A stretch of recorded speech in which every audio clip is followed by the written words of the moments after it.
Student यदि आप भी कक्षा 10वीं के छात्र हैं और आप भी क्या करते हैं सामाजिक विज्ञान पढ़ते हैं और आपका भी क्या है 2026 में बोर्ड परीक्षा है और आप भी चाहते हैं कि आपको सामाजिक विज्ञान में बढ़िया से बढ़िया नंबर मिले, आप भी चाहते हैं कि सामाजिक विज्ञान में आपको 100 में 100 नंबर मिले, तो इस वीडियो को बिल्कुल ध्यान से देखिएगा। क्योंकि इस वीडियो को देखने के बाद यहाँ पे सामाजिक विज्ञान में आपका एक भी नंबर नहीं कटने वाला है। क्योंकि इस वीडियो में मैंने क्या किया है, यहाँ पे सामाजिक विज्ञान के 100 सबसे महत्वपूर्ण बहुविकल्पीय प्रश्न कराया और बिल्कुल यहीं से आपको मैं बता दूं कि बिल्कुल यहीं से 2026 बोर्ड में क्या होगा, आपका सारा प्रश्न बनने वाला है। इन्हीं 100 प्रश्नों में से जो आप 100 प्रश्न यहाँ पे देख रहे हैं, इन्हीं 100 प्रश्नों में से कोई ना कोई 20 प्रश्न क्या होगा आपके बोर्ड परीक्षा में आएगा। तो अगर आप भी चाहते हैं बिल्कुल यहाँ पे कम समय में तैयारी करके आप भी चाहते हैं कि सामाजिक विज्ञान में आपको पूरा का पूरा नंबर मिल जाए, तो इस वीडियो को बिल्कुल ध्यान से देख लीजिएगा। और यहाँ पे इस वीडियो के माध्यम से आपको ये भी पता चल जाएगा कि सामाजिक विज्ञान की कितनी आपकी तैयारी हुई है, कितने प्रश्न आपको तैयार है। क्योंकि इस वीडियो में क्या करूंगा, टोटली यहाँ पे 100 प्रश्न कराऊंगा। आप लोग देख सकते हैं यहाँ पे जितने भी इंपॉर्टेंट प्रश्न है सामाजिक विज्ञान के, सभी प्रश्नों को यहाँ पे मैंने ले लिया है और यहाँ पे एक एक प्रश्न आपको बताऊंगा। इसके माध्यम से आपको पता चल जाएगा कि सामाजिक विज्ञान की आपकी कितनी तैयारी हुई है।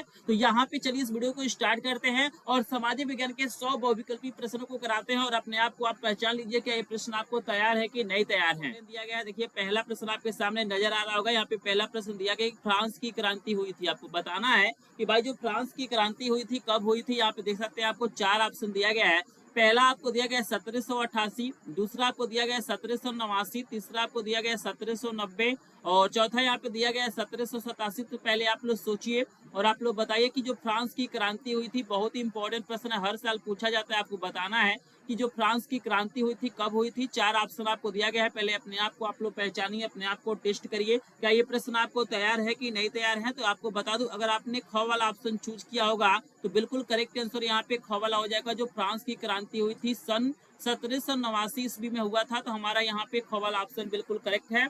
आई होप आपको समझ में आ रहा होगा। चलिए हम आपको लेके चलते हैं दूसरे प्रश्न पे और आपके सामने दूसरा प्रश्न भी नजर आ रहा होगा। बहुत ही शानदार प्रश्न दिया गया है। यहाँ पे प्रश्न है कि जर्मनी के एकीकरण में मुख्य भूमिका किसकी थी। आपको बताना है कि भाई जो जर्मनी का एकीकरण हुआ था उसमें मुख्य भूमिका किसका था। यहाँ पे 4 ऑप्शन आपको नजर आ रहा होगा।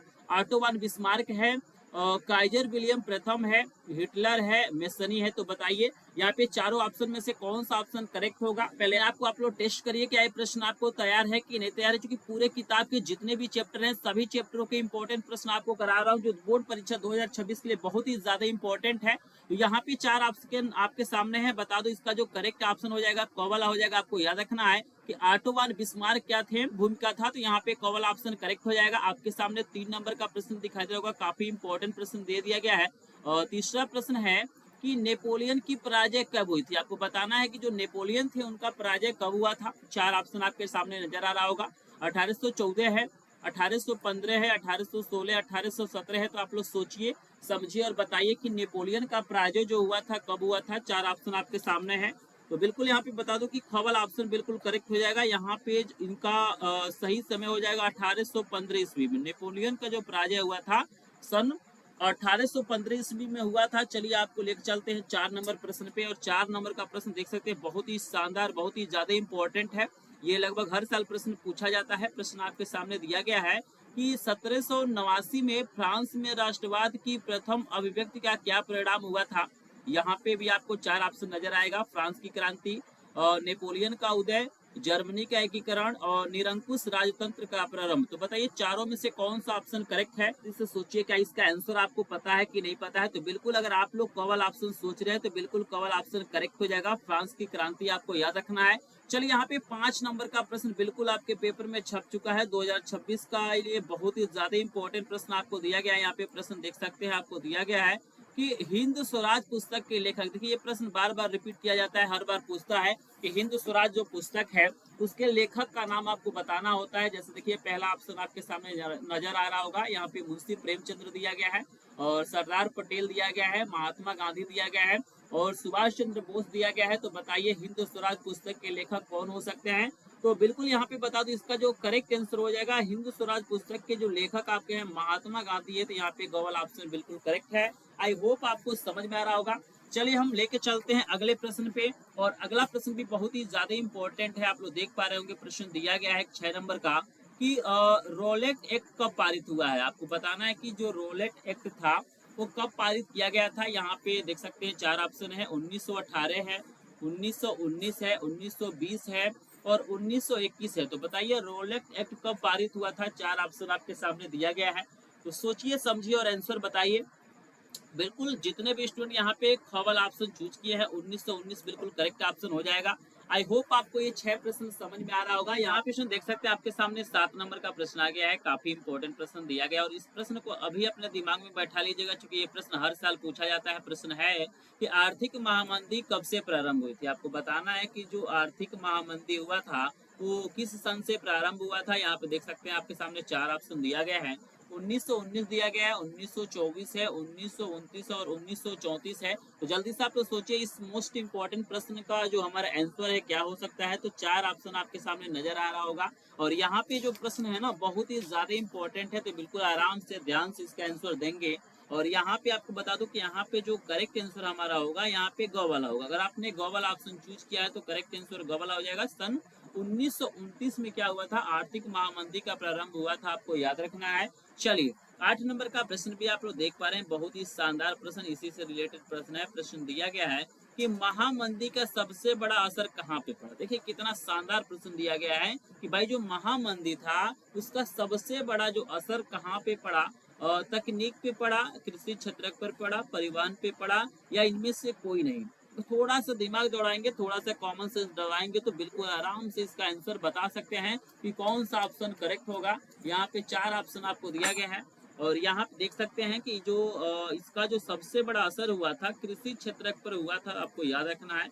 यहाँ पे ख वाला ऑप्शन बिल्कुल करेक्ट है। आई होप आपको समझ में आ रहा होगा। चलिए 9 नंबर का प्रश्न देखिए, कई बार बोर्ड परीक्षाओं में पूछा गया है और ये प्रश्न भी काफी इंपॉर्टेंट है। आपसे पूछा गया है कि अफ्रीका में एक रेंडर पेस्ट था, मतलब बहुत ही ज्यादा फेमस था अफ्रीका में। आपको बताना है कि भाई ये क्या था। यहाँ पे 4 ऑप्शन आपको दिया गया, एक जानवर था, एक घटना था, एक खेल था, या एक बीमारी था। तो बताइए जो रेंडर पेस्ट था वो क्या था? सोचिए समझिए और बताइए इसका करेक्ट ऑप्शन क्या हो सकता है। तो बिल्कुल अगर आपने घ वाला ऑप्शन चूज किया है तो बिल्कुल यहाँ पे करेक्ट आंसर घ वाला हो जाएगा। यह एक प्रकार का महामारी था, एक प्रकार का बीमारी था, आपको याद रखना। यहाँ पे घ वाला ऑप्शन करेक्ट है। आई होप आपको समझ में आ रहा होगा। चलिए 10 नंबर का प्रश्न भी आपके सामने आ गया है और यहाँ पे देखिए 10 नंबर का प्रश्न दिया गया है कि गुमस्ता क्या है। आपको बताना है कि जो गुमस्ता शब्द है वो क्या है।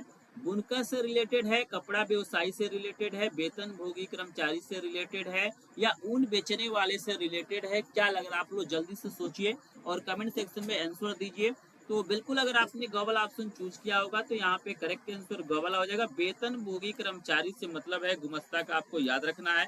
तो यहाँ पे फाइनली स्टूडेंट हमने क्या किया, आपको 10 प्रश्न करा दिया है और 10 प्रश्न काफी इंपॉर्टेंट है। तो जल्दी से मुझे आप लोग कमेंट सेक्शन में बताइए कि जो 10 प्रश्न आपको मैंने यहाँ पे बताया है 10 में से कितने प्रश्न आपको तैयार हो गए हैं या कितने प्रश्न आपको पहले से तैयार थे। तो जल्दी से कमेंट सेक्शन में बताएंगे। यहाँ पे स्टूडेंट बता दूं, अगर आपको 10 में से यहाँ पे लगभग 5 प्लस प्रश्न यहाँ पे आपको पहले से तैयार थे या इस वीडियो को देखने के बाद से तैयार हो जाते हैं तो आप लोग सामाजिक विज्ञान में बढ़िया नंबर पाएंगे। अगर आपने 5 से कम प्रश्नों का आंसर दिया है तो आपको इन प्रश्नों को तैयारी करने की जरूरत अभी समय है। इन प्रश्नों को देख लीजिए, समझ लीजिए, क्योंकि यहीं से प्रश्न आपके बनने हैं। तो इस वीडियो को ध्यान से आप लोग देख लीजिएगा और यहाँ पे चलिए हम आपको लेके चलते हैं यहाँ पे अगले प्रश्न पे। लेकिन जो लोग वीडियो को लाइक नहीं किए हैं प्लीज वीडियो को लाइक कर देंगे, क्योंकि आपका लाइक शेयर सब्सक्राइब हमारा क्या होता है, मोटिवेशन होता है। और यहाँ पे हमारा 10 प्रश्न हो गया है तो कम से कम 10 लाइक तो यहाँ पे कंप्लीट कर दीजिए। तो चलिए जो लोग लाइक कर दिए उनको दिल से धन्यवाद। हम आपको लिख चलते हैं आगे। यहाँ पे आपको 11 नंबर का प्रश्न दिखाते हैं और 11 नंबर का प्रश्न बहुत ही शानदार, बहुत ही ज्यादा इंपॉर्टेंट आपको दे दिया गया है। तो जल्दी से सोचिए इस प्रश्न का आंसर क्या हो सकता है। आपको मैं प्रश्न दिखा देता हूँ। प्रश्न आपको दिया गया है कि औद्योगिक क्रांति किस देश से प्रारंभ हुई थी। आपको बताना है कि भाई जो औद्योगिक क्रांति हुआ था वो किस देश से प्रारंभ हुआ था। जल्दी से बताइए। 4 ऑप्शन आपको नजर आ रहा होगा, अमेरिका से, रूस से, इंग्लैंड से, या चीन से। तो 4 ऑप्शन आपको नजर आ रहा होगा। जल्दी से बताइए प्रश्न नंबर 11 का करेक्ट आंसर क्या हो सकता है। तो बिल्कुल अगर आपने ग वाला ऑप्शन चूज किया है तो करेक्ट आंसर ग वाला हो जाएगा, इंग्लैंड से, आपको याद रखना है। चलिए ये प्रश्न तो बिल्कुल आपके पेपर में छप चुका है और हर बार ये प्रश्न पूछा जाता है कि भाई ज्योतिबा बाई फुले ने कौन सी पुस्तक लिखी थी। बताइए इसमें से कौन सी ऐसी पुस्तक है जिसको ज्योतिबा बाई फुले ने लिखा था। 4 ऑप्शन आपको नजर आ रहा होगा। पहला दिया गया है गुलामगिरी, दूसरा है स्त्री धर्म, और तीसरा है अमर जीवन, और चौथा है कथा सागर। तो बताइए भाई कौन सी ऐसी पुस्तक है जिसको ज्योतिबा बाई फुले ने लिखा था। बहुत ही शानदार प्रश्न है। तो बिल्कुल यहाँ पे अगर आपने कॉवल ऑप्शन चूज किया है तो करेक्ट आंसर हो जाएगा गुलामगिरी। आपको याद रखना है, कभी कभी पूछ देता है कि गुलामगिरी पुस्तक के लेखक कौन है, तो आपको याद रखना है कि गुलामगिरी पुस्तक किसके द्वारा लिखा गया, ज्योतिबा बाई फूले के द्वारा लिखा गया है, आपको याद रखना है।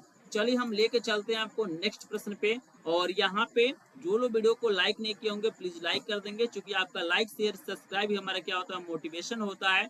तो यहाँ पे आपके सामने 13 नंबर का प्रश्न आ गया है, देख सकते हैं प्रश्न दिया गया है कि वर्नाक्यूलर एक्ट कब लागू किया गया था। आपको बताना है कि ये जो वर्नाक्यूलर प्रेस एक्ट था वो कब लागू किया गया था। चार ऑप्शन आपको नजर आ रहा होगा, 1875, 1878, 1880 या 1885। तो यहाँ पे आपके सामने चार ऑप्शन दिया गया है, जल्दी से मुझे बताइए कौन सा ऑप्शन करेक्ट हो सकता है। देखते हैं यहाँ पे कौन कौन स्टूडेंट सबसे पहले कमेंट करते हैं। तो यहाँ पे आपको बता दूं कि जो 13 नंबर प्रश्न है ना, जिसका जो करेक्ट आंसर हो जाएगा 1878 हो जाएगा। यहाँ पे खवल ऑप्शन बिल्कुल करेक्ट हो जाएगा। अगर आपने खवल ऑप्शन चूज किया है तो करेक्ट आंसर यहाँ पे क्या हो जाएगा, खवल हो जाएगा। आई होप आपको समझ में आ रहा होगा। यहाँ पे 13 का करेक्ट आंसर यहाँ पे खवल। चलिए यहाँ पे 14 नंबर का प्रश्न आपको दिखा देते हैं। 14 नंबर का प्रश्न काफी इंपॉर्टेंट दिया गया। ये भी प्रश्न लगातार पूछा जाता है कि कपास की खेती के लिए कौन सी मृदा उपयुक्त होती है। मतलब जो कपास की खेती होता है वो सबसे बढ़िया किस मृदा में होता है, किस मिट्टी में होता है। जैसे कि आप देख सकते हैं पहला दिया गया है काली मृदा, दूसरा है लाल मृदा, तीसरा है जलोढ़ मृदा और चौथा है लेटराइट। तो बताइए यहाँ पे कौन सा ऑप्शन करेक्ट हो सकता है। तो बिल्कुल यहाँ पे काफी संख्या में लोग सही जवाब दे रहे हैं। तो बिल्कुल आपको याद रखना है यहाँ पे काली मृदा में क्या होता है, कपास की खेती सबसे अच्छी होती है, आपको याद रखना है। चलिए प्रश्न नंबर 15 को आपको लेके चलते हैं। और 15 नंबर का प्रश्न भी बहुत ही शानदार है। प्रश्न पूछा गया है कि सोपानी कृषि की जाती है। आपको बताना है कि भाई जो सोपानी कृषि होता है वो मतलब कहाँ पे किया जाता है, कहाँ पे बढ़िया होता है। जैसे कि देख सकते हैं चार ऑप्शन आपको नजर आ रहा होगा।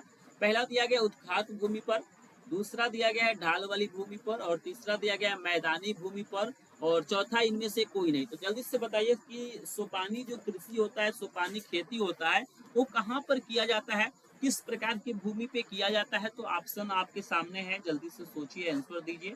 तो बिल्कुल आपको बता दूं ये जो सोपानी कृषि होता है ना, ढाल वाली भूमि पे होता है। जैसे पहाड़ी जो भूमियां होती हैं वहां पे क्या होता है, मतलब इससे खेती होता है। तो आपको याद रखना है जैसे कि आपके सामने ऑप्शन दिया गया है। तो यहाँ पे अगर आपने ख वाला ऑप्शन चूज किया होगा तो करेक्ट आंसर यहाँ पे क्या हो जाएगा, ख वाला हो जाएगा।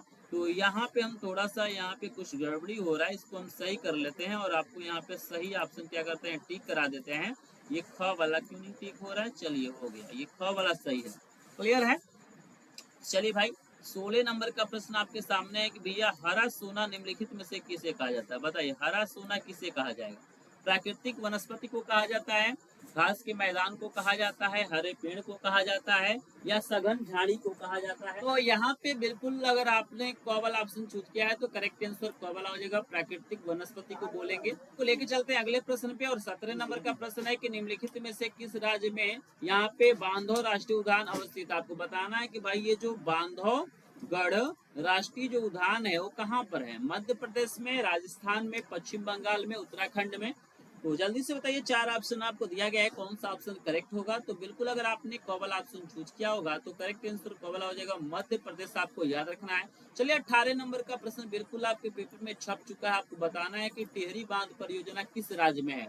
जल्दी से बताइए ये जो टिहरी बांध परियोजना है किस राज्य में है, पंजाब में, गुजरात में, उत्तराखंड में, मध्य प्रदेश में। तो 18 का आपको चार ऑप्शन नजर आ रहा है। यहाँ पे अगर आपने गॉगल ऑप्शन चूज किया है तो करेक्ट ऑप्शन आपका हो जाएगा उत्तराखंड। चलिए भाई अरे देखिए कितना शानदार, कितना इंपॉर्टेंट प्रश्न आपके सामने दे दिया गया है कि भैया इनमें से कौन सी रबी फसल है। आपको बताना है कि जो चार ऑप्शन आपको नजर आ रहा होगा इसमें से कौन सी ऐसी फसल है जो रबी फसल है। पहला दिया गया है चावल, दूसरा है मोटे अनाज, तीसरा है चना और चौथा है कपास। तो जल्दी से बताइए 19 नंबर का करेक्ट ऑप्शन क्या हो जाएगा। चार ऑप्शन आपके सामने हैं तो बिल्कुल अगर आपने ग वाला ऑप्शन चूज किया है तो करेक्ट आंसर यहाँ पे क्या हो जाएगा, ग वाला हो जाएगा, चना, आपको याद रखना है। चलिए क्लियर है। आपको लेके चलते हैं 20 नंबर का प्रश्न आपके सामने आ गया है, देख सकते हैं। और यहाँ पे 20 नंबर का प्रश्न दिया गया है, बहुत ही शानदार, बहुत ही ज्यादा इंपॉर्टेंट है। आपको दिया गया है कि निम्नलिखित में से कौन सी रोपण कृषि की फसल है। बताइए इसमें से कौन सी ऐसी फसल है जो रोपण कृषि की फसल है, बहुत ही शानदार, बहुत ही इंपॉर्टेंट प्रश्न दिया गया है। 4 ऑप्शन भी आपको दिया गया है, कहवा है, कपास है, तिलहन है, गेहूं है। तो बताइए इनमें से कौन सी ऐसी फसल है जिसे रोपण फसल कहते हैं। तो जल्दी से यहाँ पे बताइए कौन सा ऑप्शन करेक्ट होगा। तो चलिए यहाँ पे काफी संख्या में लोग कमेंट कर रहे हैं, कुछ लोग सही बता रहे हैं, कुछ लोग गलत बता रहे हैं। तो आपको बता दूं कि यहाँ पे जो कपास है ना, ये क्या हो जाएगा, रोपण फसल हो जाएगा। तो यहाँ पे 20 का ख वाला ऑप्शन करेक्ट हो जाएगा। तो यहाँ पे सुन आपको मैंने फाइनली 20 प्रश्न करा दिया। जल्दी से मुझे बताइए कि जो 20 प्रश्न आपको दिए गए हैं, तो 20 में से कितने प्रश्नों का आंसर आपने सही दिया है, या आपको कितने प्रश्न तैयार हो गए हैं। तो चलिए काफी संख्या में लोग कमेंट कर रहे हैं, कोई 15 बता रहा है, कोई 10 बता रहा है, कोई 5 बता रहा है। तो यहाँ पे बता दूं कि जिन्होंने 10 प्लस प्रश्नों का आंसर सही दिया है, वो लोग क्या करेंगे, सामाजिक विज्ञान में बढ़िया नंबर पाएंगे। अगर आपने क्या किया है, 10 से कम प्रश्नों का आंसर दिया है, तो आपको तैयारी करने की जरूरत है, इन प्रश्नों को तैयार करने की जरूरत है। और यहाँ पे बता दूं कि 20 प्रश्न यहाँ पे फाइनली मेरा खत्म हो गया, लेकिन अभी तक इस वीडियो पे यहाँ पे क्या हुआ है, यहाँ पे 20 लाइक कंप्लीट नहीं हुआ है। तो जो लोग वीडियो को लाइक नहीं किए होंगे, प्लीज वीडियो को लाइक कर देंगे।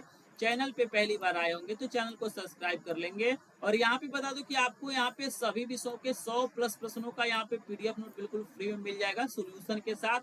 तो आपको कुछ नहीं करना है, आपको लास्ट में मेरा व्हाट्सएप नंबर मिलेगा, वहां पे आपको मैसेज करना। अभी लास्ट में बताऊंगा आपको करना क्या है, तो वीडियो को ध्यान से देखिएगा। चलिए हम यहाँ पे देख सकते हैं काफी संख्या में लोग लाइक भी कर दिए हैं। हम आपको लेके चलते हैं 21 नंबर प्रश्न पे।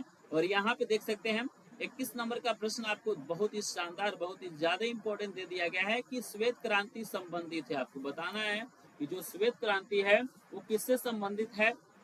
पहला ऑप्शन आपको दिया गया है दुग्ध उत्पादन से, और दूसरा दिया गया है गेहूं उत्पादन से, मत्स्य उत्पादन से, चौथा इनमें से कोई नहीं। तो यहाँ पे 4 ऑप्शन दिया गया है, जल्दी से बताइए कौन सा ऑप्शन करेक्ट हो सकता है। तो बिल्कुल भाई, जो दूध उत्पादन होता है उसी का जो संबंध होता है श्वेत क्रांति होता है, आपको याद रखना है। 22 नंबर का प्रश्न भी आपके सामने है कि निम्नलिखित में से कौन सा परंपरागत साधन है। बताइए इसमें से कौन सा ऐसा संसाधन है जिससे हम लोग परंपरागत बोल सकते हैं। जैसे देखिए 4 ऑप्शन है, पवन ऊर्जा है, सौर ऊर्जा है, प्राकृतिक गैस है और ज्वारी ऊर्जा है। तो बताइए कौन सा ऑप्शन करेक्ट हो सकता है। तो यहाँ पे 4 ऑप्शन आपको दिया गया है, और आपको बता दूं कि यहाँ पे अगर आपने ग वाला ऑप्शन चूज किया है तो करेक्ट आंसर ग वाला हो जाएगा। प्राकृतिक गैस क्या है, आपका परंपरागत संसाधन है, आपको याद रखना है। चलिए भाई, 23 नंबर का प्रश्न आपके सामने आ गया है, आप लोग देख सकते हैं। 23 नंबर का प्रश्न ध्यान से पढ़िए, और यहाँ पे क्या करना आपको समझना है। प्रश्न है कि निम्नलिखित में से कौन सा खनिज आधारभूत है। बताइए निम्नलिखित में से कौन सा ऐसा खनिज है जो आधारभूत है। 4 ऑप्शन आपको नजर आ रहा होगा, मैग्नीज, अभ्रक, लौह अयस्क, तांबा। बताइए कौन सा ऑप्शन करेक्ट होगा, जल्दी से यहाँ पे आंसर दीजिए। तो बिल्कुल, अगर आपने यहाँ पे बता दूं, अगर लौह अयस्क का यानी ग वाला ऑप्शन चूज किया है तो करेक्ट आंसर यहाँ पे ग वाला हो जाएगा। आई होप आपको समझ में आ रहा होगा। चलिए सुन, यहाँ पे 24 नंबर का प्रश्न बहुत ही इंपॉर्टेंट आपको दे दिया गया है। आप प्रश्न को ध्यान से पढ़िए। प्रश्न दिया गया है कि कृषि आधारित उद्योग का उदाहरण है। बहुत ही शानदार, बहुत ही यहाँ पे कॉमन सा प्रश्न दिया गया है। थोड़ा सा कॉमन सेंस दौड़ाएंगे तो इसका आंसर दे सकते हैं। जैसे देखिए यहाँ पे पूछा जा रहा है, भैया कौन सा ऐसा फसल है जो कृषि पे आधारित है। देख रहे हैं ना, खेती बाड़ी पे आधारित है। पहला है लोहा एवं इस्पात उद्योग, दूसरा है सूती वस्त्र उद्योग, तीसरा है रासायनिक उद्योग, और चौथा है सीमेंट उद्योग। तो बताइए मुझसे कौन सा उद्योग है जिसके लिए खेती की जरूरत पड़ती है। बिल्कुल, यहाँ पे कपास से हमारा सूती वस्त्र बनता है, तो यहाँ पे सूती वस्त्र उद्योग क्या है, खेती से रिलेटेड है। क्लियर है सभी को। चलिए आगे लेके चलते हैं। 25 नंबर का बहुत ही शानदार, बहुत ही ज्यादा इंपॉर्टेंट प्रश्न आपको दिया गया है कि निम्न में से कौन सा उद्योग बॉक्साइट को कच्चे माल के रूप में क्या करता है, प्रयोग करता है। तो जल्दी से बताइए। यहाँ पे जो प्रश्न 25 है इसका आंसर आप लोग दीजिए। 4 ऑप्शन आपको दिया गया है, एल्यूमिनियम है, कागज है, सीमेंट है, स्टील है। तो बताइए कौन सा ऑप्शन करेक्ट हो सकता है। तो बिल्कुल आपको याद रखना है कि एल्यूमिनियम का जो हमारा यहाँ पे जो संबंध है बॉक्साइट से, वो है हमारा कवल ऑप्शन करेक्ट है। क्योंकि एल्युमिनियम का जो अयस्क होता है वो बॉक्साइड होता है, तो यहाँ पे करेक्ट आंसर एल्यूमिनियम हो जाएगा। आपको याद रखना है। 26 नंबर का प्रश्न सबसे ज्यादा इंपॉर्टेंट आपके सामने आ गया है। आपको बताना है कि सबसे लंबा राष्ट्रीय जलमार्ग, आपको बताना है कि सबसे लंबा राष्ट्रीय जलमार्ग कौन सा होगा।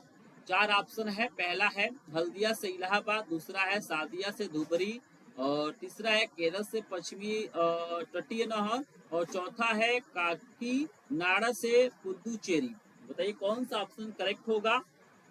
तो यहाँ पे काफी संख्या में लोग कमेंट कर रहे हैं। बिल्कुल यहाँ पे सबसे ज्यादा कमेंट आया है हल्दिया से इलाहाबाद। बिल्कुल यहाँ पे कौन ऑप्शन करेक्ट है।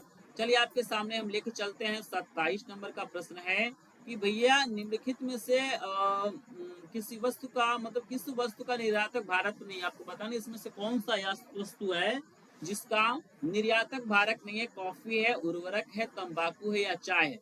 4 ऑप्शन आपको दिया गया, जल्दी से बताइए कौन सी ऐसी वस्तु है जिसका निर्यातक भारत नहीं है। तो बिल्कुल आपने सही सोचा है। यहाँ पे अगर आपने ख वाला ऑप्शन चूज किया है तो करेक्ट आंसर ख वाला उर्वरक हो जाएगा।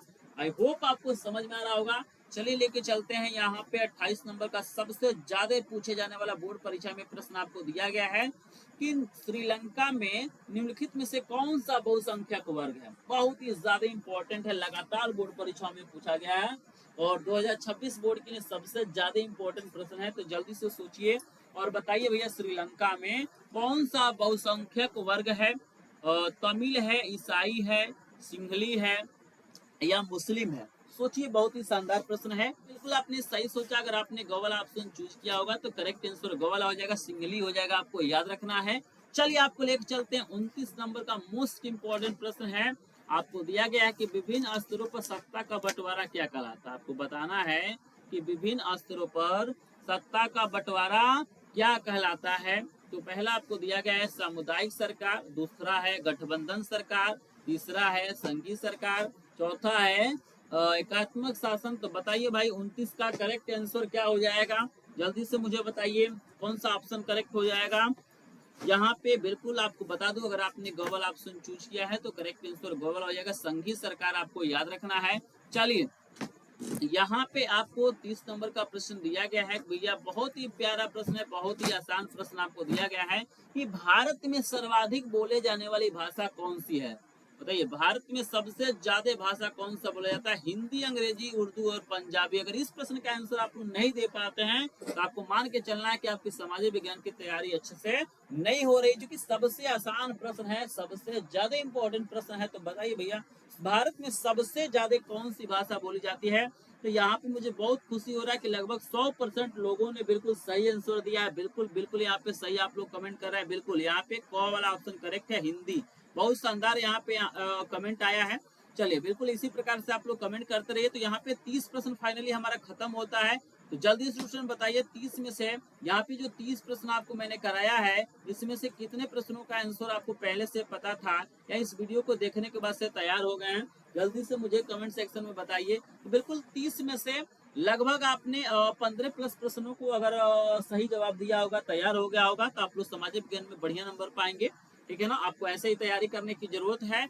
चलिए यहाँ पे इस वीडियो का एक छोटा सा टारगेट रखते हैं। हमारे पास 100 प्रश्न है और इस वीडियो पे आपको मात्र 100 लाइक करना है। 100 प्रश्न है और 100 लाइक का टारगेट है। तो देखते हैं आप लोग कितना जल्दी क्या करते हैं, इस टारगेट को पूरा कर देते हैं। तो जो लोग अभी तक वीडियो को लाइक नहीं किए होंगे प्लीज लाइक कर देंगे, क्योंकि यहाँ पे 30 प्रश्न मैंने बता दिया। अभी तक इस वीडियो पे 30 लाइक कंप्लीट नहीं हुआ है, तो जल्दी से जो लोग लाइक नहीं किए लाइक करिए। चलिए आपको लेके चलते हैं अगले प्रश्न पे और आपके सामने आ गया 31 नंबर का प्रश्न। जल्दी से आंसर दीजिए। 31 नंबर का प्रश्न बहुत ही शानदार, बहुत ही इंपॉर्टेंट दिया गया है कि निम्नलिखित में से कौन सा संगीत सूची का विषय है।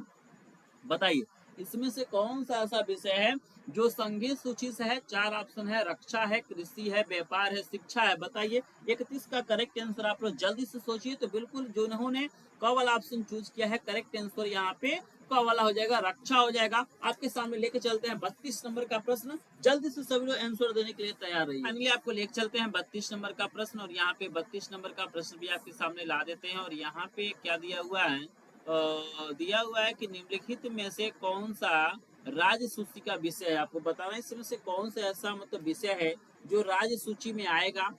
आपको पहला दिया गया है मुद्रा और दूसरा दिया गया विदेशी कार्य, तीसरा बैंकिंग, चौथा व्यापार। तो बताइए यहाँ पे 32 का करेक्ट आंसर क्या हो जाएगा। जल्दी से सोचिए और यहाँ पे करेक्ट आंसर आप लोग बताइए।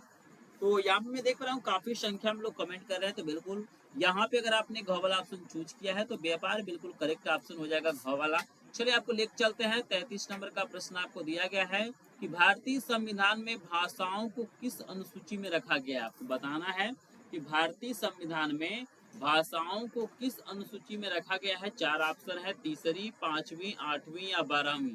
तो यहाँ पे चार ऑप्शन आपको दिया गया है, जल्दी से सोचिए कौन सा ऑप्शन करेक्ट हो जाएगा। चलिए बिल्कुल यहाँ पे आपको बता दूं कि अगर आपने ग वाला ऑप्शन चूज किया है तो करेक्ट आंसर ग वाला हो जाएगा। आठवीं आपको याद रखना है, ठीक है ना। आठवीं जो अनुसूची है उसी में भाषाओं को रखा गया है। चलिए 34 नंबर का प्रश्न आपको दिया गया कि धर्मनिरपेक्ष राज्य में मतलब क्या होना चाहिए? धर्म का कोई स्थान नहीं होना चाहिए, एक राष्ट्र एक धर्म में विश्वास होना चाहिए, केवल बहुसंख्यक वर्ग के धर्मों को मान्यता देना चाहिए, सभी धर्मों को समान समझना चाहिए। तो बताइए कौन सा ऑप्शन करेक्ट हो जाएगा? पूरे किताब में जितने भी चैप्टर हैं सभी चैप्टरों के इंपॉर्टेंट प्रश्न इस वीडियो में बताया गया है और पूरे यूट्यूब पे आप लोग ढूंढ लीजिएगा, ऐसा वीडियो आपको कहीं पर भी देखने के लिए नहीं मिलेगा। तो बिल्कुल वीडियो को स्किप आपको नहीं करना है। चलिए 34 का करेक्ट आंसर आपको बता देते हैं कि ग वाला सही होगा। सभी धर्मों को समान समझना, यही क्या है? धर्मनिरपेक्ष राज्य का मतलब है। चलिए आपको लेकर चलते हैं 35 नंबर का सबसे ज्यादा इंपॉर्टेंट प्रश्न आपके सामने आ गया है कि उत्तर प्रदेश में प्रमुख विपक्षी दल कौन सा है? बताना है कि उत्तर प्रदेश में, यूपी में प्रमुख विपक्षी दल क्या है? बहुजन समाज पार्टी है, बीजेपी है, समाजवादी पार्टी है या कांग्रेस पार्टी है? तो बताइए कौन सा ऑप्शन करेक्ट हो जाएगा। तो बिल्कुल आप लोग सही सोच रहे हैं, यहाँ पे समाजवादी पार्टी क्या है? बिल्कुल करेक्ट ऑप्शन होगा, आपको याद रखना है। चलिए और यहाँ पे आप सभी जानते हैं कि वर्तमान में क्या है? बीजेपी की सरकार है और विपक्षी पार्टी क्या है? समाजवादी पार्टी है। चलिए 36 नंबर का प्रश्न आपके सामने आ गया है कि निम्नलिखित में से किस व्यवस्था के लिए राजनीतिक दल आवश्यक शर्त है? आपको बताना है यहाँ पे कौन सा ऑप्शन क्या हो जाएगा, करेक्ट होगा। तो चलिए यहाँ पे चार ऑप्शन दिया गया है, राजतंत्र है, लोकतंत्र है, तानाशाही है और सत्तावाद है। तो बताइए कौन सा ऑप्शन करेक्ट हो सकता है? 36 का करेक्ट आंसर बताइए। अगर आपने ख वाला ऑप्शन चूज किया होगा तो करेक्ट आंसर ख वाला हो जाएगा, लोकतंत्र आपको याद रखना है। चलिए 37 नंबर का सबसे ज्यादा इंपॉर्टेंट प्रश्न आपके सामने आ गया है कि भैया जनता के लिए शासन किस शासन व्यवस्था की विशेषता है? बताइए जनता के लिए शासन किस व्यवस्था को दिखाता है? राजतंत्र को दिखाता है, लोकतंत्र को दिखाता है, तानाशाही को दिखाता है या इनमें से कोई नहीं? तो चार ऑप्शन आपको दिया गया है, जल्दी से बताइए कौन सा ऑप्शन करेक्ट हो जाएगा। तो बिल्कुल अगर आपने ख वाला ऑप्शन चूज किया है तो करेक्ट आंसर ख वाला लोकतंत्र हो जाएगा। चलिए 38 नंबर का प्रश्न, 38 नंबर का इंपॉर्टेंट प्रश्न आपके सामने आ गया है कि निम्नलिखित में से कौन सा लोकतंत्र का अवगुण है? बताइए इसमें से कौन सा ऐसा चीज है जो लोकतंत्र का अवगुण है? जल्दी से बताइए 38 का करेक्ट आंसर जैसे दिया गया, धनी व्यक्तियों का शासन, दलों में व्यक्तिवाद, बहुसंख्यक की प्राथमिकता, इनमें से सभी। तो चार ऑप्शन आपको दिया गया है, जल्दी से सोचिए कौन सा ऑप्शन करेक्ट हो सकता है। तो बिल्कुल यहाँ पे अगर आप लोग ध्यान से देखेंगे तो ये घ वाला ऑप्शन सही हो जाएगा, इनमें से सब। ये सभी क्या है? लोकतंत्र के अवगुण है, आपको याद रखना है। 39 नंबर का प्रश्न आपके सामने आ गया कि लोकतंत्र का प्रमुख गुण निम्नलिखित में से कौन सा है? इसके पहले अवगुण था, अब आपको गुण बताना है। तो बताइए देशभक्ति की भावना, राष्ट्रीय चरित्र का निर्माण, प्रगतिशील सरकार, इनमें से सभी। बताइए 39 का करेक्ट आंसर भी आपका हो जाएगा, इनमें से सभी। ये घ वाला ऑप्शन बिल्कुल करेक्ट हो जाएगा, आपको याद रखना है। चलिए 40 नंबर का प्रश्न, 40 नंबर का प्रश्न आ गया है आपके सामने कि निम्नलिखित में से किस देश का मानव विकास सूचकांक सर्वोच्च है? आपको बताना है ये जो चार देश दिया गया है इसमें से कौन सा ऐसा देश है जिसका मानव विकास सूचकांक सबसे ज्यादा है? तो यहाँ पे देखते हैं कितने लोग यहाँ पे सही आंसर देते हैं। तो चलिए काफी संख्या में लोग कमेंट कर रहे हैं, कोई सही बता रहा है, कोई गलत बता रहा है। कुछ लोग यहाँ पे श्रीलंका, कोई नेपाल, कोई बांग्लादेश, कोई पाकिस्तान बता रहा है। लेकिन आपको बता दो कि 40 नंबर का करेक्ट आंसर यहाँ पे श्रीलंका हो जाएगा। अगर आपने क वाला ऑप्शन चूज किया है तो करेक्ट आंसर क वाला हो जाएगा। चलिए फाइनलिस्ट में यहाँ पे 40 प्रश्न आपको बता दिया गया, यहाँ पे 40 प्रश्न आपके सामने कंप्लीट हो गया। जल्दी से मुझे बताइए कि 40 में से कितने प्रश्नों का आंसर आपने सही दिया है। 40 में से अगर आपने 20 प्लस प्रश्नों का आंसर सही दिया होगा तो आप टॉपर स्टूडेंट हैं, सामाजिक विज्ञान में बढ़िया नंबर पाएंगे। अगर आपने इससे कम प्रश्नों का आंसर दिया तो आपको तैयारी करने की जरूरत है। और जो लोग वीडियो को लाइक नहीं किया है प्लीज वीडियो को लाइक कर देंगे, क्योंकि यहाँ पे इस वीडियो का टारगेट मात्र 100 लाइक है, लेकिन अभी तक यहाँ पे 40 लाइक कंप्लीट नहीं हुआ है, 40 प्रश्न खत्म हो गया है। तो जिन्होंने कंजूसी किया है, जिन्होंने वीडियो को लाइक नहीं किया है, प्लीज वीडियो को लाइक करेंगे, क्योंकि आपका लाइक शेयर सब्सक्राइब हमारा क्या होता है, मोटिवेशन होता है। तो चलिए आपको लेके चलते हैं अगले प्रश्न पे, और 41 नंबर का प्रश्न आपको दिखा देते हैं। 41 नंबर का प्रश्न है कि किसी देश का विकास आधारित होता है, आपको बताना है कि किसी देश का विकास किस पे आधारित होता है। प्रति व्यक्ति आय पर होता है, औसत साक्षरता स्तर पे होता है, लोगों की स्वास्थ्य स्थिति पे होता है, या इनमें से सभी। तो बताइए 41 नंबर का बहुत ही प्यारा प्रश्न है, बहुत ही कॉमन ये प्रश्न है, लगातार बोर्ड परीक्षाओं में पूछा जाता है। तो आप लोग जल्दी से बताइए इसमें कौन सा ऑप्शन करेक्ट हो सकता है। 41 का करेक्ट आंसर जल्दी से दीजिए, फिर आपको अगला प्रश्न कराते हैं।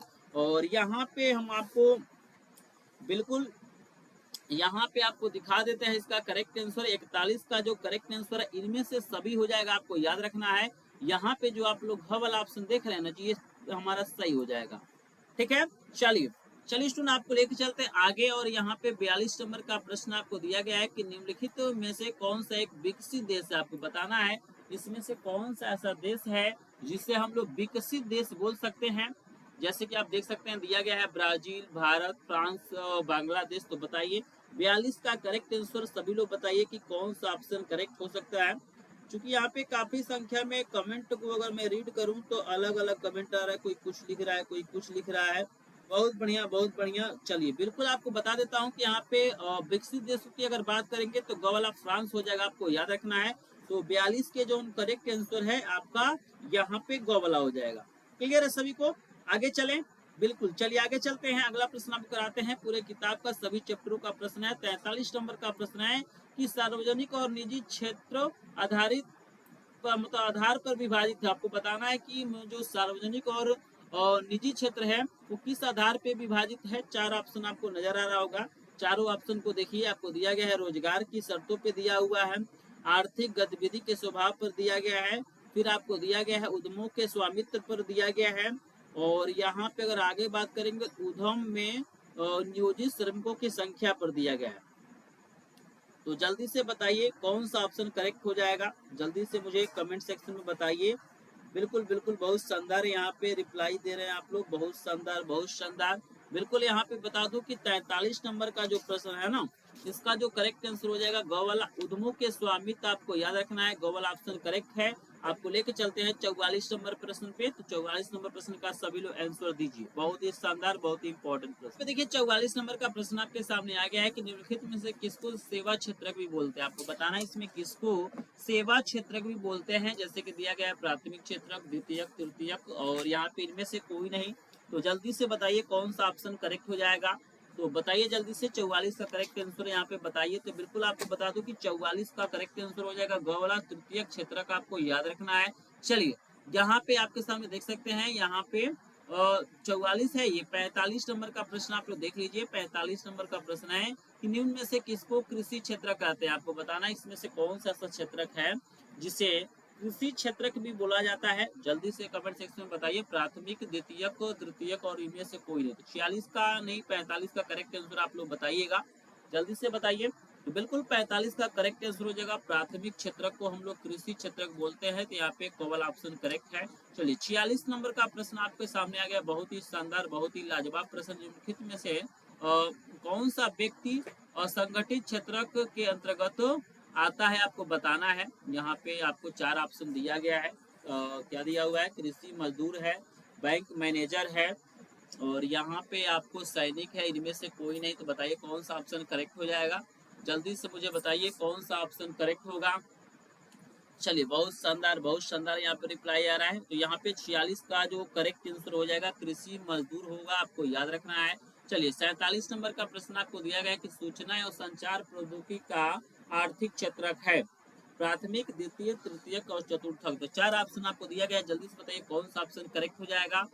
तो 47 का करेक्ट आंसर यहाँ पे ग वाला हो जाएगा तृतीयक। अगर आपने तृतीयक आंसर दिया है तो करेक्ट आंसर। चलिए 48 नंबर प्रश्न है कि निम्नलिखित में से किस वर्ष बांग्लादेश ग्रामीण बैंक की स्थापना की गई थी, बताइए किस वर्ष बांग्लादेश ग्रामीण बैंक की स्थापना हुई थी। 1960 में, 1980 में, 1970 में या 1950 में। तो जल्दी से बताइए 48 का करेक्ट आंसर क्या हो जाएगा। मैं देख पा रहा हूँ काफी संख्या हम लोग कमेंट कर रहे हैं। बिल्कुल आपको 48 का करेक्ट आंसर याद रखना, 1970 में हुआ था, आपको याद रखना है। चलिए 48 के बाद से 49 नंबर का प्रश्न आपको दिया गया है कि स्वयं सहायता समूह में बचत और ऋण संबंधी अधिकतर निर्णय किसके द्वारा लिए जाते हैं? बैंक द्वारा, सदस्यों द्वारा, गैर सरकारी संस्था द्वारा, इनमें से कोई नहीं। बताइए, जो आप लोग देखे होंगे गांव में बहुत सारा चलता है स्वयं सहायता समूह, तो इसमें अधिकतर जो निर्णय होते हैं किसके द्वारा लिए जाते हैं? बताइए। 4 ऑप्शन आपको दिया गया है, तो यहाँ पे अगर आपने ख वाला ऑप्शन चूज किया है तो सदस्यों द्वारा आपको याद रखना है। यहाँ पे करेक्ट आंसर जो आपका हो जाएगा सदस्यों द्वारा, तो यहाँ पे 49 का ख वाला ऑप्शन करेक्ट हो जाएगा। चलिए, 50 नंबर का भी बहुत ही शानदार, बहुत ही इंपॉर्टेंट प्रश्न है कि विश्व व्यापार संगठन की स्थापना कब की गई थी? बताइए, विश्व व्यापार संगठन की स्थापना कब की गई थी? 1991 में, 1994 में, 1992 में, 1995 में? बताइए, 50 का करेक्ट आंसर क्या हो जाएगा? जल्दी से बताइए। 4 ऑप्शन आपको दिया गया है, चारों में से कौन सा ऑप्शन करेक्ट हो जाएगा? तो आपको याद रखना है कि यहाँ पे घ वाला ऑप्शन करेक्ट हो जाएगा। 1995 आपको याद रखना है। तो फाइनली यहाँ पे स्टूडेंट हमारा 50 प्रश्न खत्म हो गया। जल्दी से यहाँ पे जल्दी से बताइए 50 में से कितने प्रश्न आपको तैयार है? अगर 50 में से लगभग 30 प्रश्नों का आंसर आपने सही दिया है तो आप एक टॉपर स्टूडेंट हैं, आप लोग बढ़िया नंबर पाएंगे सामाजिक विज्ञान में। अगर आपने इससे कम प्रश्नों का आंसर दिया तो आपको तैयारी करने की जरूरत है। तो चलिए, यहाँ पे जो लोग वीडियो को लाइक नहीं किए होंगे वीडियो को लाइक कर देंगे, चैनल पे पहली बार आए होंगे तो चैनल को सब्सक्राइब करेंगे। आपको दिखाते हैं 51 नंबर का प्रश्न। आप देख सकते हैं आपके सामने यहाँ पे 51 नंबर का भी बहुत ही ज्यादा इंपॉर्टेंट प्रश्न आ गया आपके सामने। यहाँ पे देख सकते हैं आपके सामने जो प्रश्न दिया गया है काफी इंपॉर्टेंट है। और यहाँ पे आपको प्रश्न दिया गया 51 नंबर का कि भारत में आर्थिक उदारीकरण की शुरुआत कब हुई थी? आपको बताना है कि भारत में आर्थिक उदारीकरण की शुरुआत कब हुई थी, आपको बताना है। बहुत ही प्यारा, बहुत ही ज्यादा इंपॉर्टेंट प्रश्न है, तो जल्दी से सोचिए और इस प्रश्न का आंसर दीजिए कि भारत में आर्थिक उदारीकरण की शुरुआत कब हुई थी। यहाँ पे 4 ऑप्शन आपको नजर आ रहा होगा। यहाँ पे 1991 है, 1989 है, 1995 है और 1960 है। तो बताइए कौन सा ऑप्शन करेक्ट है? 4 ऑप्शन आपको दिया गया है। तो यहाँ पे मैं देख पा रहा हूँ कि काफी संख्या में लोग कमेंट कर रहे हैं, कोई सही भी कमेंट कर रहा है, कुछ लोग गलत भी कमेंट कर रहे हैं। तो बिल्कुल यहाँ पे याद रखना, अगर आपने यहाँ पे क वाला ऑप्शन चूज किया है तो करेक्ट आंसर हो जाएगा वर्ष 1991। क्लियर है सभी को? चलिए, 52 नंबर का मोस्ट इंपॉर्टेंट प्रश्न आपके सामने आ गया है कि वैश्वीकरण ने जीवन स्तर के सुधार में सहायता पहुंचाई है। यहाँ पे 4 ऑप्शन दिया गया है, सभी लोगों के लिए, विकसित देशों के लोगों के लिए, विकासशील देशों के श्रमिकों के लिए, उपयुक्त में से कोई नहीं। तो 4 ऑप्शन दिया गया है, पहले सोचिए समझिए और बताइए कौन सा ऑप्शन करेक्ट हो सकता है। तो बिल्कुल अगर आपने ख वाला ऑप्शन चूज किया होगा तो करेक्ट आंसर ख वाला हो जाएगा, विकसित देशों के लोगों के लिए। यहाँ पे ख वाला ऑप्शन बिल्कुल क्या है? करेक्ट है। आई होप आपको समझ में आ रहा होगा। 53 नंबर का भी प्रश्न आपके सामने आ गया है। 53 नंबर का प्रश्न दिया गया है कि विश्व के देशों में बहुराष्ट्रीय कंपनियों द्वारा निवेश का सबसे अधिक, यहाँ पे दिया गया है, समान मार्ग है।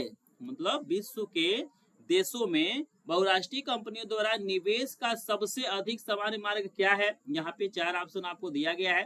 पहला दिया गया नए कारखाने की स्थापना, दूसरा स्थानीय कंपनियों को खरीद लेना, तीसरा है स्थानीय कंपनियों से साझेदारी करना और चौथा उपयुक्त में से कोई नहीं। तो 53 का करेक्ट आंसर सभी लोग बताइए कौन सा ऑप्शन करेक्ट हो सकता है।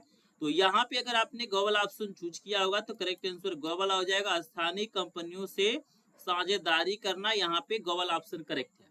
क्लियर है सभी को? चलिए, 54 नंबर का प्रश्न आपके सामने आ गया है। बहुत ही प्यारा प्रश्न दिया गया है और इसको दिमाग में आप लोग बैठा लीजिएगा, बहुत ही ज्यादा इंपॉर्टेंट है कि अंतर्राष्ट्रीय व्यापार को उदार बनाने का उद्देश्य है। अंतर्राष्ट्रीय व्यापार को उदार बनाने का उद्देश्य किसका है? IMF का है, WTO का है, नाटो का है और यहाँ वर्ल्ड बैंक का है। तो 4 ऑप्शन आपको दिया गया है, जल्दी से सोचिए कौन सा ऑप्शन करेक्ट हो सकता है। 54 बहुत ही शानदार, बहुत ही ज्यादा इंपॉर्टेंट प्रश्न दिया गया है, तो बताइए कौन सा ऑप्शन करेक्ट हो सकता है। तो यहाँ पे पता अगर आपने ख वाला ऑप्शन चूज किया होगा तो करेक्ट आंसर ख वाला हो जाएगा, WTO का आपको याद रखना है। चलिए, 55 नंबर का भी प्रश्न आपके सामने आ गया है। 55 नंबर का प्रश्न आपको दिया गया है कि निम्नलिखित में से उत्पादन का साधन है। बताइए, निम्नलिखित में से उत्पादन का साधन क्या है? पूंजी है, लाभ है, सेवाएं हैं या कर है? तो 4 ऑप्शन आपको दिया गया है, जल्दी से सोचिए 55 का करेक्ट आंसर क्या हो सकता है। तो बिल्कुल अगर आपने क वाला ऑप्शन चूज किया है तो करेक्ट आंसर यहाँ पे क वाला हो जाएगा, पूंजी हो जाएगा। आपको याद रखना है यही उत्पादन का साधन होता है। यहाँ पे 56 नंबर का प्रश्न आपके सामने आ गया है कि सूचना का अधिकार अधिनियम कब लागू किया गया है? बताइए, यहाँ पे बहुत ही शानदार प्रश्न है कि सूचना का अधिकार अधिनियम जो है वो कब लागू किया गया है? अक्टूबर 2005 में, मार्च 2005 में, जनवरी 2006 में या अप्रैल 2007 में। तो 4 ऑप्शन आपको नजर आ रहा होगा। 56 का करेक्ट आंसर बताइए। तो यहाँ पे बता दूं, अगर आपने कवल ऑप्शन चूज किया है तो करेक्ट आंसर कवल आ जाएगा। अक्टूबर 2005 में आपको याद रखना, हमारा करेक्ट आंसर हो जाएगा। चलिए 57 नंबर का प्रश्न आपके सामने बहुत ही ज्यादा इंपॉर्टेंट दे दिया गया है कि उपभोक्ता सुरक्षा अधिनियम कब बनाया गया था, बताइए। उपभोक्ता सुरक्षा जो अधिनियम बनाया गया था वो कब बनाया गया था? 4 ऑप्शन आपके सामने है, 1982, 1984, 1985 और 1986। तो बताइए उपभोक्ता जो सुरक्षा अधिनियम है कब बनाया गया था? 4 ऑप्शन आपको दिया गया है, सोचिए समझिए बताइए 57 का करेक्ट आंसर क्या हो सकता है। तो यहाँ पे बता दूं, अगर आपने घ वाला ऑप्शन चूज किया है तो करेक्ट आंसर हो जाएगा सन 1986 में ये अधिनियम लागू किया गया था, आपको याद रखना है। चलिए 58 नंबर का प्रश्न का सभी लोग आंसर दीजिए। 58 नंबर का प्रश्न है कि राष्ट्रीय उपभोक्ता अधिकार दिवस कब मनाया जाता है, बताइए। राष्ट्रीय उपभोक्ता अधिकार दिवस कब मनाया जाता है? 5 अप्रैल को, 22 फरवरी को, 24 नवंबर को या 24 दिसंबर को राष्ट्रीय उपभोक्ता अधिकार दिवस कब मनाया जाता है? 4 ऑप्शन आपको दिया गया है, जल्दी से सोचिए और 58 नंबर का करेक्ट आंसर बताएंगे। देखना, अगर आपने घ वाला ऑप्शन चूज किया है तो करेक्ट आंसर यहाँ पे 24 दिसंबर हो जाएगा। यहाँ पे घ वाला ऑप्शन बिल्कुल करेक्ट है। आई होप आपको समझ में आ रहा होगा। चलिए हम लेके चलते हैं अगले प्रश्न पे और यहाँ पे आपको दिखा देते हैं। यहाँ पे 59 नंबर का प्रश्न आपको बहुत ही शानदार दिया गया है कि विश्व का सबसे अधिक बड़ा लोकतांत्रिक यहाँ पे देश बताना है। मतलब विश्व का, यहाँ पे प्रश्न है कि विश्व का सबसे बड़ा लोकतांत्रिक देश क्या है? भारत है, पाकिस्तान है, अमेरिका है, अफगानिस्तान है। तो बताइए विश्व का सबसे बड़ा लोकतांत्रिक देश किसे माना जाता है? 4 ऑप्शन दिया गया है, कई बार ये प्रश्न पूछा गया है। तो बिल्कुल अगर आपने कवल ऑप्शन चूज किया है तो करेक्ट आंसर यहाँ पे भारत हो जाएगा। भारत क्या है? विश्व का सबसे बड़ा लोकतांत्रिक देश है, आपको याद रखना है। चलिए 60 नंबर का बहुत ही शानदार, बहुत ही इंपॉर्टेंट प्रश्न दे दिया गया कि असहयोग आंदोलन का मुख्य कारण क्या था, बताइए। असहयोग आंदोलन जो था उसका मुख्य कारण क्या था? रॉलेट एक्ट था, प्रथम विश्व युद्ध था, खिलाफत आंदोलन था, चौरी चौरा कांड था। बताइए कौन सा ऑप्शन करेक्ट हो सकता है? तो बिल्कुल आपको याद रखना है कि अगर आपने यहाँ पे गवल ऑप्शन चूज किया है तो यहाँ पे करेक्ट आंसर हो जाएगा खिलाफत आंदोलन, आपको याद रखना है। तो यहाँ पे सुन हमने 60 प्रश्न आपको बता दिया है। यहाँ पे टोटली हमारा क्या हो गया है? 60 प्रश्न खत्म हो गया है। तो जल्दी से बताइए कि 60 में से कितने प्रश्नों का आंसर आप लोगों ने सही दिया है। तो यहाँ पे बता दो, अगर आपने 60 में यहाँ पे लगभग आपने 40 प्लस प्रश्नों का आंसर सही दिया है तो आप एक टॉपर स्टूडेंट हैं। आप लोग क्या करेंगे? सामाजिक विज्ञान में यहाँ पे बढ़िया नंबर पाएंगे। अगर आपने इससे कम प्रश्नों का आंसर दिया है तो आपको तैयारी करने की जरूरत है। यहाँ पे मैंने 60 प्रश्न करा दिया, लेकिन अभी तक इस वीडियो पे 60 लाइक कंप्लीट नहीं हुआ है। तो जो लोग वीडियो को लाइक नहीं किया है प्लीज आपसे रिक्वेस्ट है कि वीडियो को लाइक कर देंगे, क्योंकि आपका लाइक शेयर सब्सक्राइब हमारा क्या होता है? मोटिवेशन होता है। और यहाँ पे चलिए हम आपको लेकर चलते हैं अगले प्रश्न पे, ठीक है ना। आपको हम दिखा देते हैं 61 नंबर का प्रश्न। एक एक प्रश्न को ध्यान से देखिएगा, क्योंकि पूरे किताब के जितने भी चैप्टर हैं सभी चैप्टरों के इंपॉर्टेंट प्रश्न यहाँ पे बताया गया है। देख लीजिए 60 नंबर का प्रश्न आपके पेपर में छप चुका है, आपको याद कर लेना है। आपको बताना है कि कराना की जो करो या मरो का नारा था, बहुत ही फेमस नारा, आपको बताना है किसने दिया था। सुभाष चंद्र बोस ने दिया था, चंद्रशेखर आजाद ने दिया था, भगत सिंह ने दिया था या महात्मा गांधी ने दिया था? जल्दी से बताइए कौन सा ऑप्शन करेक्ट हो सकता है।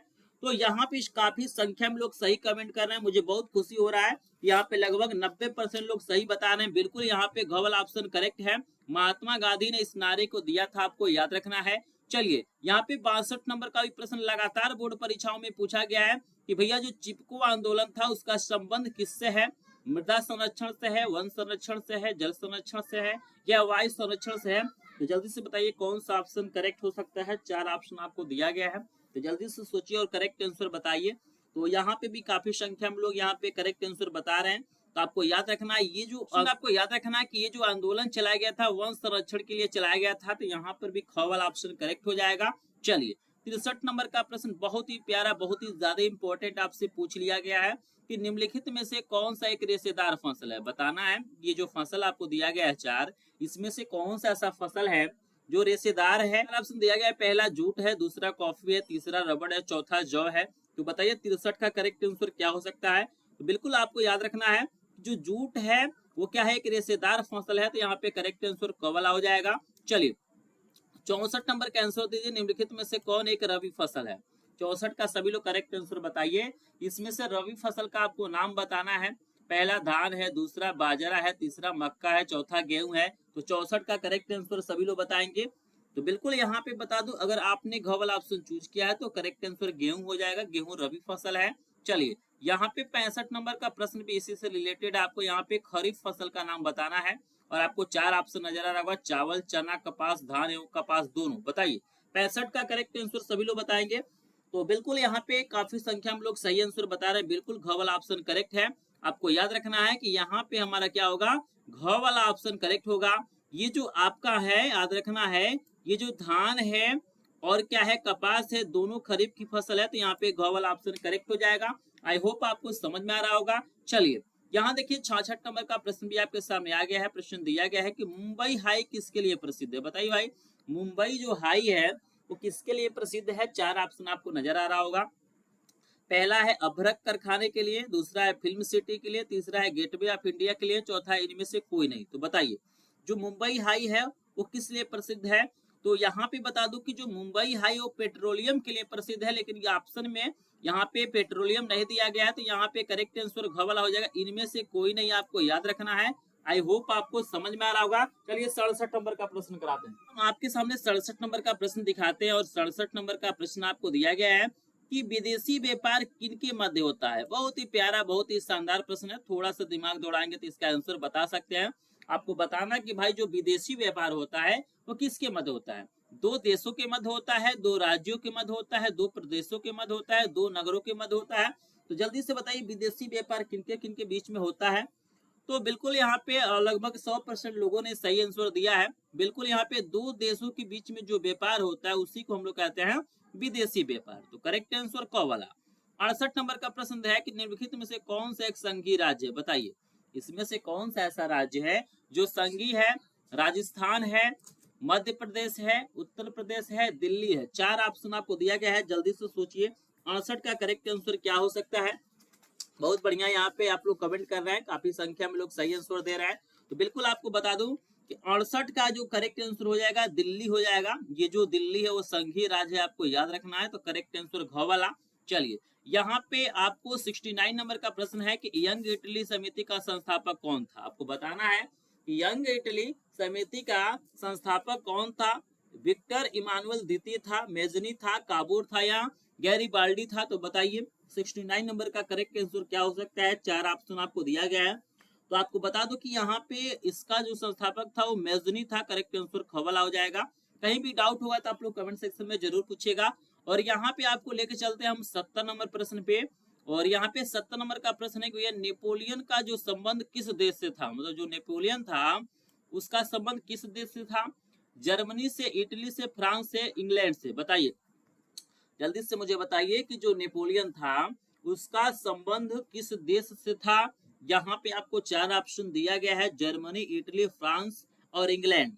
तो 70 का करेक्ट आंसर अगर आपने गो वाला चूज किया है तो फ्रांस हो जाएगा, आपको याद रखना है। चलिए 71 नंबर का प्रश्न है कि अंतरराष्ट्रीय पृथ्वी सम्मेलन कब किया गया था। आपको बताना है कि जो अंतरराष्ट्रीय पृथ्वी सम्मेलन हुआ था वो कब हुआ था।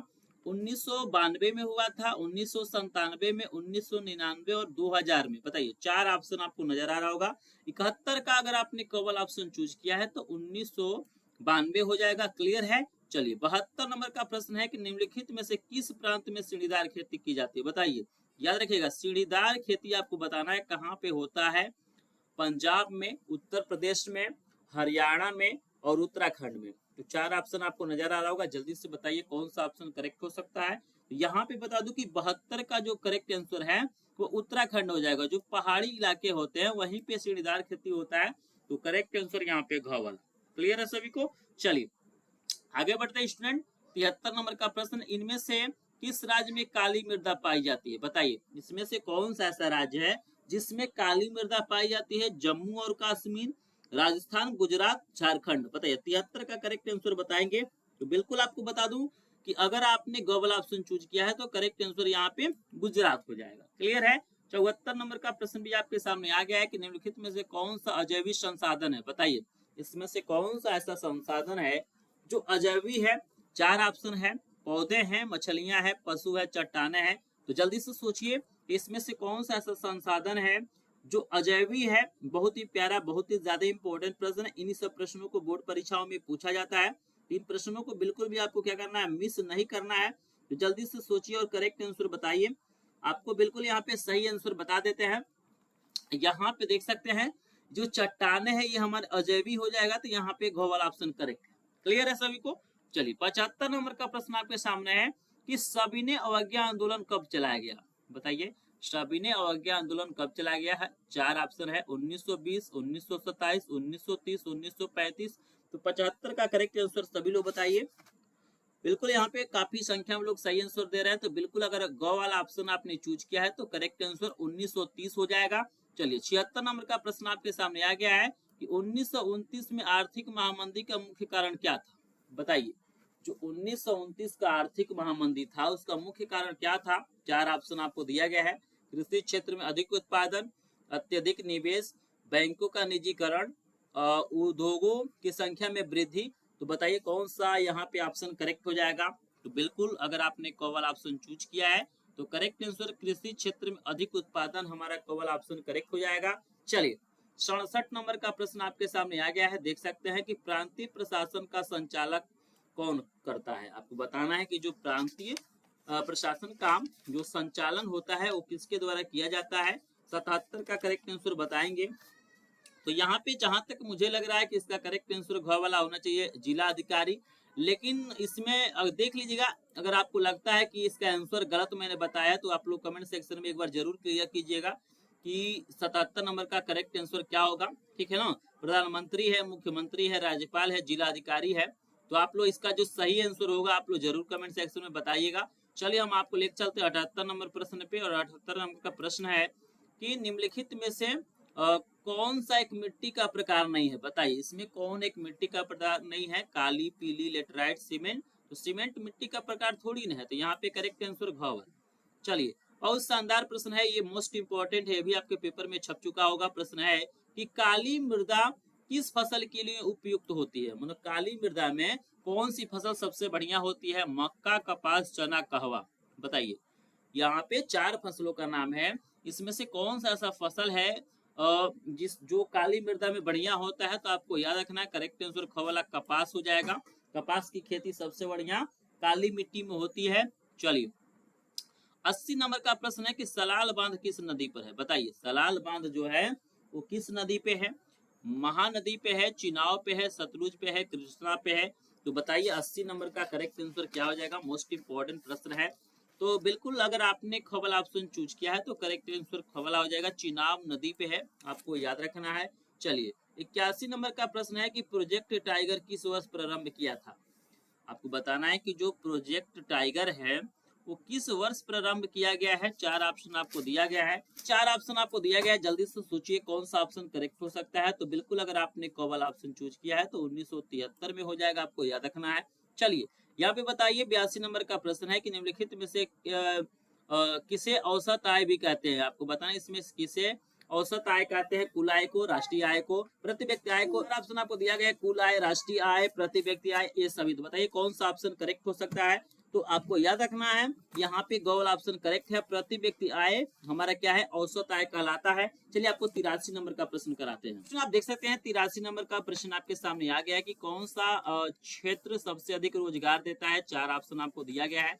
प्राथमिक है, द्वितीयक है, तृतीयक है और इनमें से कोई नहीं। तो बताइए इसमें से कौन सा ऐसा मतलब क्षेत्रक है जो सबसे ज्यादा रोजगार देता है। तो यहाँ पे बहुत ही ज्यादा इंपॉर्टेंट प्रश्न है। आपको बता दूं कि जो प्राथमिक क्षेत्रक होता है वही सबसे ज्यादा रोजगार देता है। तो 83 का क वाला ऑप्शन करेक्ट हो जाएगा। 84 नंबर का भी प्रश्न आपके सामने आ गया है कि विभिन्न स्तरों पर सत्ता का बंटवारा क्या कहलाता है। आपको बताना है कि विभिन्न स्तरों पर सत्ता का जो बंटवारा होता है वो क्या कहलाता है। चार ऑप्शन आपको दिया गया है, सामुदायिक सरकार, गठबंधन सरकार, संघीय सरकार, एकात्मक सरकार। तो बताइए 84 का करेक्ट आंसर क्या हो जाएगा।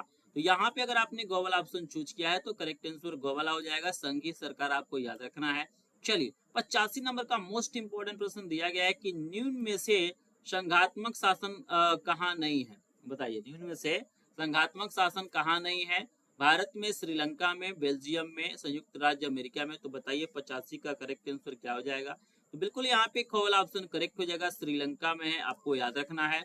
चलिए यहाँ पे 86 नंबर का प्रश्न आपको दिया गया है कि सुंदरवन राष्ट्रीय पार्क किस राज्य में है। बताइए सुंदरवन राष्ट्रीय पार्क किस राज्य में है।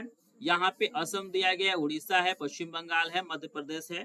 तो जल्दी से बताइए कौन सा ऑप्शन करेक्ट हो सकता है। तो 86 का करेक्ट आंसर पश्चिम बंगाल हो जाएगा। चलिए 87 नंबर का प्रश्न आपको दिया गया है, औपचारिक ऋण सबसे अधिक किस वर्ग के लोगों को मिलता है। चार ऑप्शन है, समृद्ध परिवार, गरीब परिवार, अमीर परिवार, इनमें से कोई नहीं। तो बताइए कौन सा ऑप्शन करेक्ट हो सकता है। तो बिल्कुल यहाँ पे याद रखना है कि मोस्ट इंपोर्टेंट प्रश्न है और यहाँ पे आपको बता दूं कि सही आंसर क्या होगा। ये चार ऑप्शन आपको दिया गया है, समृद्ध परिवार, गरीब परिवार, अमीर परिवार, इनमें से कोई नहीं। तो बताइए 87 का करेक्ट आंसर क्या हो जाएगा। तो यहाँ पे जो करेक्ट आंसर हो जाएगा ग वाला हो जाएगा, अमीर परिवार आपको याद रखना है, ग वाला ऑप्शन करेक्ट है। 88 नंबर का प्रश्न है कि एक मार्क किन वस्तुओं के लिए प्रमाणिक चिन्ह है। बताइए जो एक मार्क होता है वो किन वस्तुओं के लिए प्रमाणिक चिन्ह है। यहाँ पे पहला भोग वस्तुएं, दूसरा है इलेक्ट्रॉनिक वस्तुएं, तीसरा है सेवा वस्तुएं और चौथा है खाद्य वस्तुएं। तो यहाँ पे अगर आपने घ वाला ऑप्शन चूज किया है तो करेक्ट आंसर आपका क्या हो जाएगा, घ वाला हो जाएगा। जो खाद्य वस्तुएं होता है उन्हीं के लिए क्या होता है, एग मार्क का जो चिन्ह होता है प्रमाणित होता है, आपको याद रखना है। तो घ वाला ऑप्शन करेक्ट हो जाएगा। चलिए यहाँ पे 89 नंबर का प्रश्न है, निम्नलिखित में से कौन सा खनिज धात्विक है। बताइए इसमें से कौन सा ऐसा खनिज है जो धात्विक है। अभ्रक है, लौह अयस्क है, कोयला है, चूना पत्थर है। तो यहाँ पे करेक्ट आंसर खवला हो जाएगा, लौह अयस्क क्या है आपका धात्विक है। चलिए यहाँ पे 90 नंबर का प्रश्न है कि 1944 में ब्रिटेन वुड्स सम्मेलन कहाँ आयोजित किया गया था। बताइए 1944 में जो ब्रिटेन वुड्स सम्मेलन, आपको बताना है कि 1944 में जो ब्रिटेन वुड्स सम्मेलन हुआ था वो कहाँ पे हुआ था। ब्रिटेन में, अमेरिका में, फ्रांस में, भारत में। तो 90 का करेक्ट आंसर आपको बता दें यहाँ पे अमेरिका हो जाएगा, वाला ऑप्शन करेक्ट है।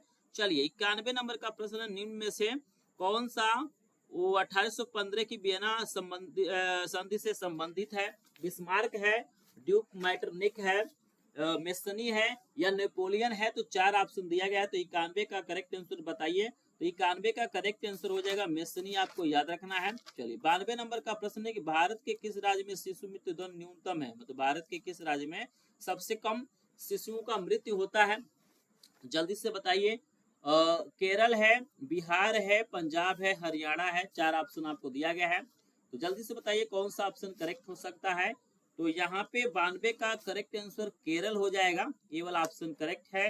चलिए 93 का क्वेश्चन आपके सामने है कि रूलेट एक्ट कब पारित किया गया था। चार ऑप्शन आपको दिया गया है, 1919, 1921, 1920 और 1918। बताइए कौन सा ऑप्शन करेक्ट हो सकता है। तो यहाँ का करेक्ट आंसर ए वाला हो जाएगा, 1919 आपको याद रखना है। चलिए 94 नंबर का प्रश्न आ गया है कि वंदे मातरम गीत के लेखक। 94 नंबर का जो प्रश्न है बहुत ही ज्यादा इंपॉर्टेंट है, आपको यहाँ पे पूछा गया है कि वंदे मातरम गीत के लेखक है। चार ऑप्शन है, बंकिम चंद्र चटर्जी, रविंद्रनाथ टैगोर, मुंशी प्रेमचंद्र, भगत सिंह। तो चार ऑप्शन है, बताइए वंदे मातरम के जो लेखक हैं बंकिम चंद्र चटर्जी हैं। तो यहाँ पे ए वाला ऑप्शन करेक्ट हो जाएगा। 95 नंबर का प्रश्न आ गया है कि निम्नलिखित में से कौन सा आंदोलन महात्मा गांधी के द्वारा नहीं चला गया। बहुत ही शानदार प्रश्न है, लगातार प्रश्न पूछा गया है कि भाई इसमें से कौन सा ऐसा आंदोलन है जो महात्मा गांधी द्वारा नहीं चलाया गया। असहयोग आंदोलन, सविनय अवज्ञा आंदोलन, चंपारण आंदोलन, खिलाफत आंदोलन। तो बताइए इसमें से कौन सा ऐसा आंदोलन है जो महात्मा गांधी जी के द्वारा नहीं चलाया गया है। तो बिल्कुल यहाँ पे खिलाफत जो आंदोलन है वो महात्मा गांधी द्वारा नहीं चलाया गया है। तो डी वाला ऑप्शन करेक्ट है। क्लियर है सभी को। चलिए 96 का आंसर दीजिए, चौरी चौरा कांड किस वर्ष घटित हुआ था। बताइए चौरी चौरा जो कांड हुआ था वो कब हुआ था। 1920 में, 1921 में, 1922 में या 1925 में। चलिए बहुत ही शानदार, बहुत ही फेमस प्रश्न आपको दिया गया है कि चौरी चौरा जो कांड हुआ था वो कब हुआ था। तो बिल्कुल अगर आपने सी वाला ऑप्शन चूज किया है तो करेक्ट आंसर सी वाला जो 1922 आपको याद रखना है। चलिए 97 नंबर का प्रश्न है, महात्मा गांधी दक्षिण अफ्रीका से भारत कब लौटे। 1914 में, 1915 में, 1918 में, 1919 में। बताइए 97 का करेक्ट आंसर सभी लोग बताएंगे। तो 1915 में लौटे थे, तो यहाँ पे करेक्ट आंसर बी वाला। 98 नंबर का प्रश्न आपके सामने दिया गया है कि 13 अप्रैल 1919 किस घटना से संबंधित है। आपको बताना है कि जो 13 अप्रैल 1919 है वो किस घटना से संबंधित है। सत्याग्रह आंदोलन की शुरुआत हुई थी, साइमन कमीशन का भारत में आगमन हुआ था, असहयोग आंदोलन की शुरुआत हुई थी, जलियांवाला बाग हत्याकांड हुआ था। तो डी वाला ऑप्शन करेक्ट है। 1919 में 13 अप्रैल को जलियांवाला बाग हत्याकांड हुआ था, आपको याद रखना है। चलिए यहाँ पे 99 नंबर का प्रश्न है, प्रथम विश्व युद्ध कब प्रारंभ हुआ था। आपको बताना है कि प्रथम विश्व युद्ध था वो कब प्रारंभ हुआ था। 1914 में, 1939 में, 1919 में, 1942 में। तो यहाँ पे एक आपको ये होमवर्क देता हूँ, ये आपका होमवर्क है। इस प्रश्न का आंसर मुझे कमेंट सेक्शन में बताना है, और जो भी स्टूडेंट क्या करेगा, सबसे पहले कमेंट करेगा, उसके कमेंट को हम पिन करेंगे। तो ये जो आपका 99 नंबर का प्रश्न है, ये आपका होमवर्क है। इसे आप लोग कमेंट सेक्शन में बताइएगा कि भैया ये जो प्रथम विश्व युद्ध हुआ था वो कब हुआ था। बहुत ही शानदार प्रश्न है। फिलहाल हम आपको 100 नंबर का प्रश्न बता देते हैं। प्रश्न दिया गया कि भारतीय लोगों का मुख्य व्यवसाय क्या है। आपको बताना है कि भारतीय लोगों का मुख्य व्यवसाय क्या है। तो सभी जानते हैं कि ये क्या है, कृषि है। तो यहाँ पे फाइनली हमारा 100 प्रश्न खत्म होता है। यहाँ पे जल्दी से मुझे बताइए कि 100 में से कितने प्रश्नों का आंसर आपको पहले से पता था या इस वीडियो को देखने के बाद से तैयार हो गया है। तो 100 में से लगभग यहाँ पे 50 प्लस प्रश्न आपको पहले से तैयार होंगे या इस वीडियो को देखने के बाद से तैयार होंगे। तो यहाँ पे काफी अच्छा नंबर आप लोग पाएंगे। अगर आपको इतना प्रश्न नहीं तैयार है तो आपको इन प्रश्नों को तैयार करने की जरूरत है। जो लोग वीडियो को लाइक नहीं किए होंगे प्लीज वीडियो को लाइक कर देंगे। चैनल पे पहली बार आए होंगे तो चैनल को सब्सक्राइब करेंगे। और जिनको सभी विषयों के 100 प्लस प्रश्नों का पीडीएफ नोट चाहिए सोल्यूशन के साथ, तो स्क्रीन पे मेरा व्हाट्सएप नंबर दिखाई देगा। पे इस नंबर पे आपको इस चैनल को सब्सक्राइब करके एक स्क्रीनशॉट लेना है, और जिस भी विषय का आपको पीडीएफ चाहिए उसका विषय का नाम इस व्हाट्सएप नंबर पे सेंड कर दीजिएगा। आपको बिल्कुल फ्री में पीडीएफ नोट मिल जाएगा। या आप चाहें तो हमारे ग्रुप को भी ज्वाइन कर सकते हैं, जिसका लिंक डिस्क्रिप्शन में दिया गया है। तो यहाँ पे स्क्रीन पे 2 और वीडियो आपको दिखाई दे रहा होगा, क्लिक करके देखिए। तो चलिए मिलते हैं नेक्स्ट वीडियो में, तब तक के लिए आप सभी का धन्यवाद।